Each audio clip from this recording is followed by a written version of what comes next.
Hola! Donc, on se retrouve ici avec Duke de Montigny pour le podcast En fleurs. On est rendu donc à la grossesse avec Henri au 6e mois. Le 6e mois. J'ai envie de commencer avec profite de ce que tu as dès maintenant. Parce que du jour au lendemain, ton univers peut basculer vers autre chose. Pour moi, le 6e mois, c'était comme un reality check.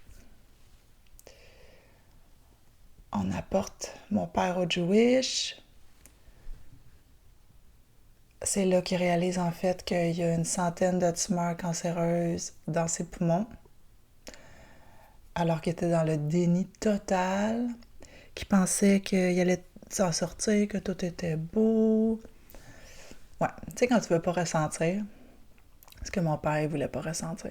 Donc il faisait tout pour pas ressentir. Donc il y a eu beaucoup de... pas de déception, mais j'avais comme une voix à l'intérieur de moi qui me disait « Ouais, là je lis There's no turning back. Ça s'en va par là. » Fait que commence à faire tes deuils.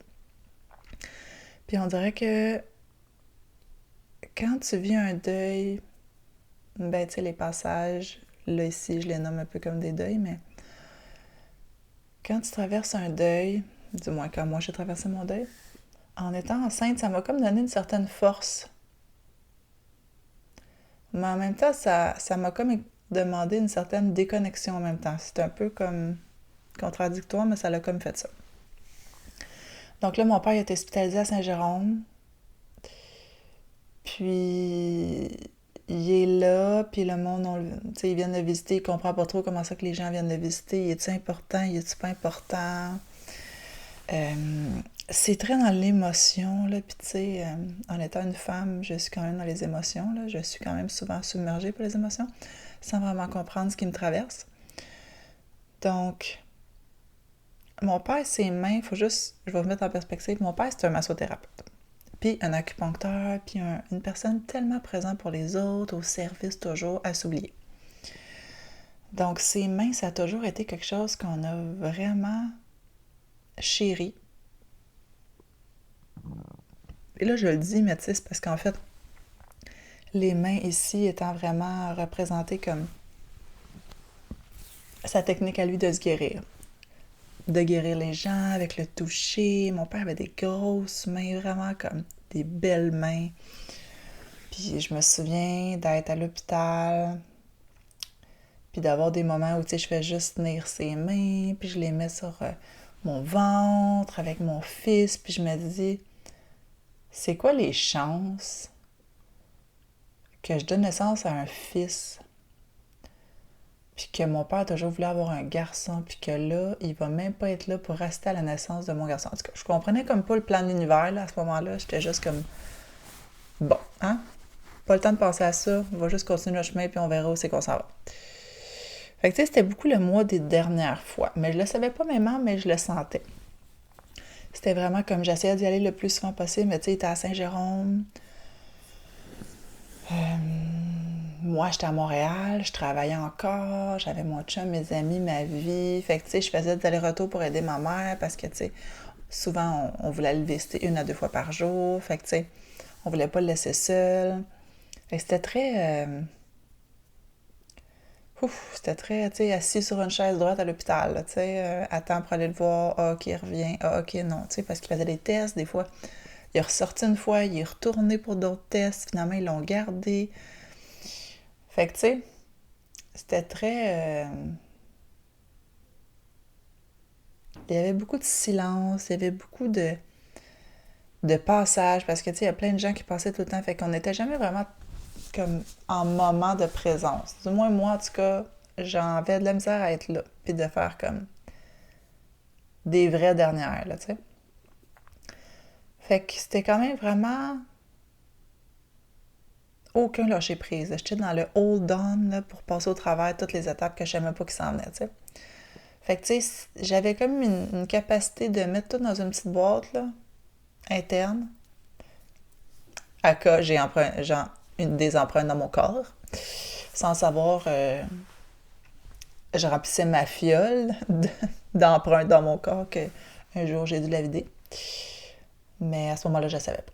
Fait que je faisais juste comme me dire qu'il fallait que je passe au travers. Puis la manière d'être ça, c'est comme on me demande d'être forte, je suis à la bonne place. Fait que let's go, t'es capable, on y va. C'était vraiment beaucoup ça, en fait. Puis c'est pas que je le disais, mais mon analyse de la situation, c'était un peu ça. Fait que t'es comme enceinte, mais en même temps, tu vis un deuil, puis là, tu veux comme être présent pour faire les bonnes choses tout le temps, mais en même temps, tu t'oublies ta grossesse, mais tu sais, t'es comme enfant, t'es comme enceinte, fait que t'es comme contente, t'accueilles la vie, mais en même temps, tu lui dis bye. Oh my God, il y a comme plein de contradictions intérieures. C'est quand même vraiment difficile. Fait que tu sais, j'avançais vraiment instinctivement, sans prendre le temps de me questionner. J'avais pas le temps, là. J'avais des suivis avec les sages-femmes, mais tu sais, c'était jamais la même. J'avais tout le temps une nouvelle sage-femme. Fallait tout le temps que je répète mon histoire au complet parce qu'elle regardait dans mon dossier. Ah oui, ok, fait que ton père est comme en fin de vie, nanana. J'étais comme, ouais. Puis là, il y a des moments où j'éclatais en larmes. Je comprenais pas ce qui se passait. Puis tout le monde était comme, c'est normal, tu vis beaucoup de choses. J'étais comme, ouais, j'ai pas le temps de me demander que je vis beaucoup de choses, faut juste que je passe au travers. Fait que, encore là, j'avais vraiment. Faut que tu sois forte, fait que let's go, tu sais. C'était très. J'y repense, puis je me dis qu'il y avait vraiment beaucoup de contractions. Vraiment beaucoup. Je sais pas à ce moment-là comment mon fils pouvait comme être bien dans mon ventre, puis que. Mais tu sais, ça représente vraiment beaucoup son caractère actuel, d'être très low profile, super sensible, doux, mais tellement avec une force là, incroyable. Une force incroyable de savoir qui il est, puis où c'est qu'il va. Tu sais, fait que. Nos enfants sont nos meilleurs enseignants. Ça, j'en suis convaincue. Donc, mes suivis avec les sages-femmes, c'était un peu, j'ai envie de dire, chaotique. C'est comme si je savais même pas laquelle qui allait être là à la naissance de mon fils. Puis finalement, c'était une que j'avais encore jamais vue qui était là. Je l'avais jamais vue. Quand elle m'a cité, je l'avais même pas vue. Fait que c'était vraiment comme, mon Dieu, tout le monde savait mon histoire. Finalement, j'ai eu une doule. J'ai eu une sage-femme que je connaissais même pas. Puis à ce moment-là, j'aurais tellement dû avoir une douleur. Mais bon, dans ce moment-là, tu sais, oh, j'ai envie de dire, je faisais un peu l'autruche. Je prenais un peu pour acquis que je savais, mais que je savais pas. On va dire ça comme ça. Fait que, tu sais, je pense que je suis prête, mais de ma perspective de doula actuellement, je dirais que la femme n'est jamais vraiment prête. Mais bon.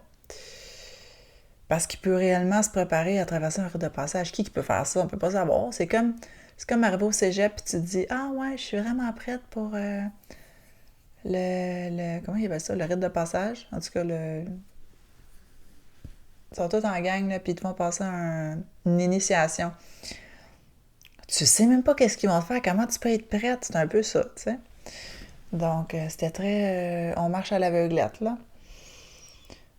Fait que, tu sais, peut-être après 6-7 enfants, là, tu pourrais être un peu plus prête, mais encore là, tu sais, chaque enfantement est tellement unique et différent, là. Tu peux avoir tellement bien accouché 2 enfants, puis finalement, le troisième, ça va pas bien, tu sais. Tu peux comme... C'est dur à dire, pas vrai. Donc, je me préparais, mais je me préparais pas vraiment. Puis en même temps, j'avais pas vraiment le temps. Fait que je pense que quand j'y repense, j'ai l'impression que je glissais un peu dans un toboggan, suivant juste les parois de la glissade, sans me questionner. Ça tourne-tu? On arrête-tu? Faut-tu continuer? Non, je faisais juste y aller. Tu sais, je fermais mes yeux puis je me laissais aller. Fait que... mais avec beaucoup de contractions. Tu sais, je me laissais aller, mais en fait, je pense que je me laissais plus glisser que je lâchais prise. Ouais. Ouais, ça fait que c'était plus... je me laisse aller, puis advienne que pourra, là, tu sais. Ouais, c'est ça. Parce qu'en fait, à ce moment-là, je savais pas là, si mon père se rendrait à la naissance de mon fils, tu sais. On apprenait des petites affaires ici et là, mais on savait pas vraiment à quelle vitesse ça allait progresser, comment ça va se passer. C'était vraiment un peu comme, ah, votre père, il reste 6 mois. Ah, il reste 1 an. Ah, on a découvert d'autres choses. Ah, tu sais, non, non, non. Ah, blablabla. Fait que, tu sais, c'était un peu difficile de revenir chez moi à ce moment-là puis me dire Hey, je suis enceinte, c'est bien beau. Je faisais pas ça. J'étais juste en train de m'inquiéter souvent. OK, là, demain, il y a telle affaire. OK, là, telle affaire. Fait que j'étais beaucoup dans la gestion plutôt que de le ressenti. Ouais, puis à ce moment-là, j'avais pas beaucoup d'assistance holistique, j'ai envie de dire. Je voyais même pas d'ostéo. Et j'y repense, puis je suis comme, mais où avait-je la tête? Ouais. Donc, je pense que à ce moment-là, je subis plus que je choisis.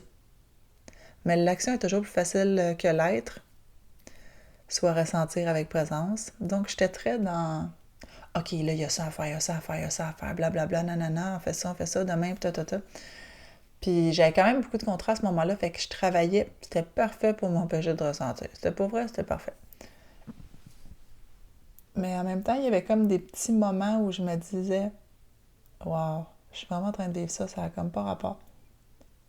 Il y avait comme des petits glitches de présence profonde ou des intuitions qui me passaient, puis c'était comme, t'as toujours su que ça se passerait de même, ou là, c'est vraiment la descente, ou, tu sais, plein de petits moments, là, quand j'y repense, je me dis, aïe, aïe, j'avais vraiment une intuition forte. Je sais pas quand est-ce que je me suis dit qu'elle allait pas être là à la naissance. Bon, c'est là que je vous dévoile le punch, là, mais tu sais, la plupart des gens qui me suivent et qui me connaissent, ils savent. Mais non, il va pas être là à la naissance. Donc, je vous en dis plus le mois prochain. Mais en fait, j'essaie de voir un peu.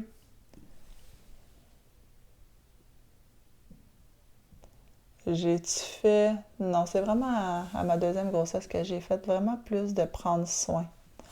Ouais, c'est ça. Ah, puis c'est drôle, là, parce que si j'observe mes deux enfants, il y en a un qui est vraiment plus naturel vers le prendre soin que l'autre. Hey, c'est fou, mon Dieu Seigneur.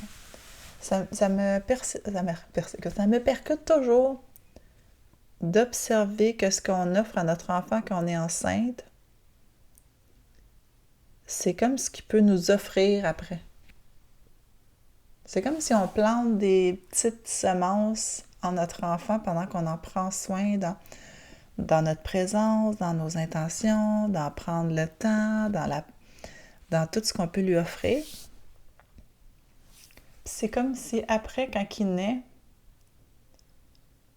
ben, il y a comme en lui ces petites semences-là, puis il peut comme nous l'offrir ou juste l'offrir aux gens après lui.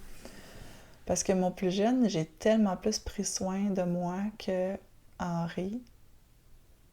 Puis Henri, il a vraiment beaucoup de la misère à ressentir plus que moi. Mais il est super sensible comme moi. Fait que, tu sais, c'est vraiment intéressant.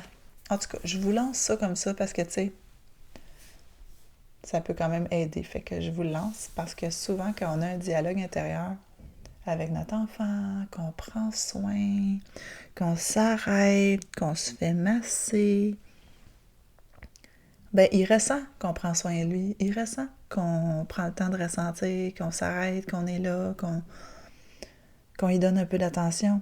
Fait que après ça, il y a comme ça en lui, tu sais, plutôt qu'être en carence. Fait que c'est vraiment intéressant. Ouais. Puis dans tout ça, mais là, maintenant, je le raconte, puis je me dis, oh, j'aurais tellement pu offrir plus. Fait que je vais prendre une seconde pour juste me donner un peu de compassion là-dedans parce que c'était quand même un passage difficile. Ouais. Ouais. Puis là, je pourrais, à l'aube de mes 45 ans, je pourrais vous dire en fait que la douceur, je commence juste à comprendre c'est quoi pour vrai. Je pense que j'en souhaitais souvent à plein de gens, mais j'étais comme du coup, c'est de la douceur.